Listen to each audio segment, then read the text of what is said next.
special. Bien, donc nous allons parler aujourd'hui de la place de la femme en islam.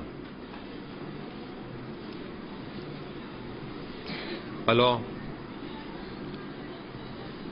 Omar radiallahu anhu dit que avant l'islam, on ne considérait les femmes comme rien. Les femmes n'avaient aucune considération avant l'islam. Et la première considération que l'islam a donnée à la femme, c'est de la traiter comme l'homme, à égalité, au niveau religieux.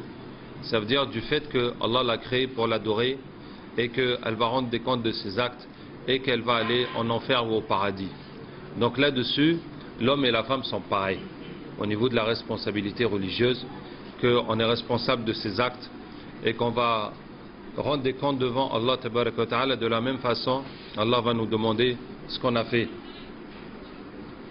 Et il en découle que le message d'Allah tabaraka wa ta'ala de la religion s'adresse autant aux hommes et aux femmes. Passez derrière la caméra. Wa alaykoum salam.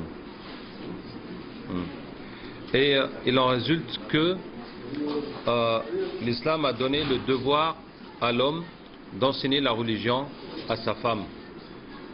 Quand Allah tabaraka wa ta'ala dit Ya ayyuhalladhina amanu qu anfusakum wa ahlikum naran wa quduha an-nas wal hijara.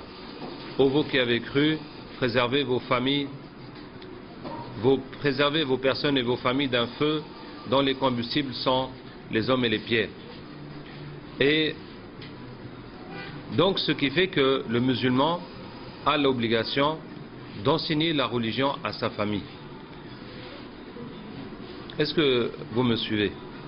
Parce que quand on observe, jusqu'à aujourd'hui, la majorité des musulmans ne respectent pas cette règle. Alors que c'est la première règle qu'Allah a donnée en faveur des femmes.